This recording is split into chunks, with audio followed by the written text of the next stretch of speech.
Munich, 1977.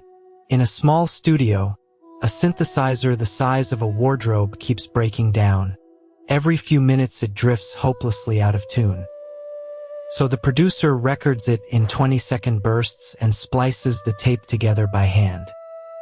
The result is a 3-minute song with no real instruments at all, except a single kick drum. When Brian Eno first heard it, he reportedly ran into the next room and announced he'd just heard the sound of the future. He wasn't exaggerating. This is the story of how a handful of machines that everyone underestimated, and some that completely flopped, rewired all of modern music. To understand it, rewind to 1970. An engineer named Bob Moog shrinks the room-sized synthesizer into something one person could carry and puts it in a shop window. The Minimoog was the first synthesizer ever sold in stores. Suddenly, the future had a price tag. For the first time, one player could hold a whole orchestra of sounds no instrument had ever made. In Germany, for men in matching suits called Kraftwerk went further. They made the machines the entire band. Their 1974 Autobahn and 1977 Trans-Europe Express sounded beamed in from the next century. Remember that name, it comes back. Back in Munich, producer Giorgio Moroder chased that same future with Donna Summer, and I Feel Love became the blueprint for all electronic dance music. But there was still one maddening problem. Every synth forgot its sound the instant you touched a knob. In 1978, a Californian named Dave Smith fixed that with the Prophet 5. It was the first synth that could remember, save a sound, and recall it in an instant. Now a musician could summon a sound on stage in a heartbeat. The synthesizer had become a real instrument. And by 1979, the machines were climbing the charts. A pale, robotic figure named Gary Numan sent a synthesizer song straight to #1 in Britain. He'd written its haunting hook on a broken, out-of-tune pub piano, then rebuilt it on a Polymoog. Weeks later, his solo single Cars made him a star on both sides of the Atlantic. Then another machine did the unthinkable. It swallowed real sounds whole. The Fairlight could sample anything, breaking glass, a voice, an orchestra, and play it back from a keyboard. Cost a fortune. Peter Gabriel was the first to own one in Britain, and he handed it to Kate Bush, who turned everyday noises into melodies. And then, on the 1st of August 1981, the whole revolution found a television channel. MTV launched with a single prophetic clip.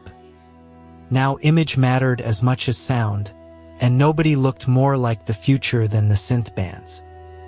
Soft Cell turned an obscure 1960s soul song into a glittering synth anthem, and it moved over 1 million copies in Britain alone. A Sheffield band with 2 untrained teenage singers recorded a breakup story over a drum machine. Don't You Want Me became Britain's best-selling single of the year, then hit #1 in America. Rolling Stone called it the breakthrough of a second British invasion. Duran Duran, Depeche Mode, Culture Club, all riding synths onto American TV. But the machine that truly conquered the 80s arrived quietly in 1983. Yamaha's DX7 used a strange digital trick called FM synthesis. Born in a Stanford lab, bright, glassy, metallic sounds nothing analog could make. And here's how completely it took over. In 1986, it was on 4 out of every 10 #1 singles in America and 6 out of 10 R&B chart toppers. One machine quietly sitting in almost every studio on Earth.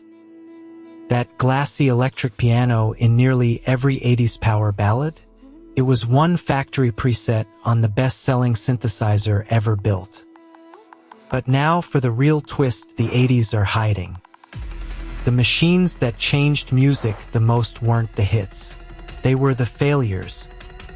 In 1980, Roland released the TR-808 drum machine. Critics said it sounded fake and cheap. It flopped, and Roland killed it after just 3 years. Discontinued 808s ended up in pawn shops for under $100. And that's exactly when it changed the world. In 1982, Africa Bambaataa fed that fake drum machine and a Kraftwerk melody into one record. Planet Rock sampled Kraftwerk's Trans-Europe Express, ran it over an 808, and built the bridge between electronic music and hip-hop. That failed drum machine is now the beating heart of trap and the most recognizable bass sound on the planet.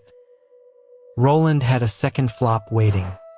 The TB-303, a little bass box that guitarists found useless and returned. Then Chicago kids plugged it in the wrong way, and its liquid squelch became a whole genre, acid house. Up in Detroit, 3 high school friends heard Kraftwerk and built techno out of the same cheap Roland gear everyone else had abandoned. Juan Atkins and the Belleville 3-turn machines built for pop hits into the future of dance music. Now fast forward. Every sound those machines made simply refused to die. The 80s synth came roaring back in the film Drive, in Stranger Things, in a whole retro genre called synthwave. And in 2019, The Weeknd wrapped that exact 80s sound around a song called Blinding Lights. It became the first song in history to pass 5 billion streams.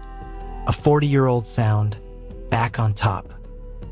So the next time you hear a glassy electric piano, a squelching bass line, or an 808 rattling the inside of a car, remember it started with machines nobody wanted that kept breaking down in the studio.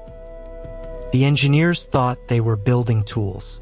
They were quietly building the sound of every decade that followed. And somewhere right now, another so-called failure is being plugged in for the very first time.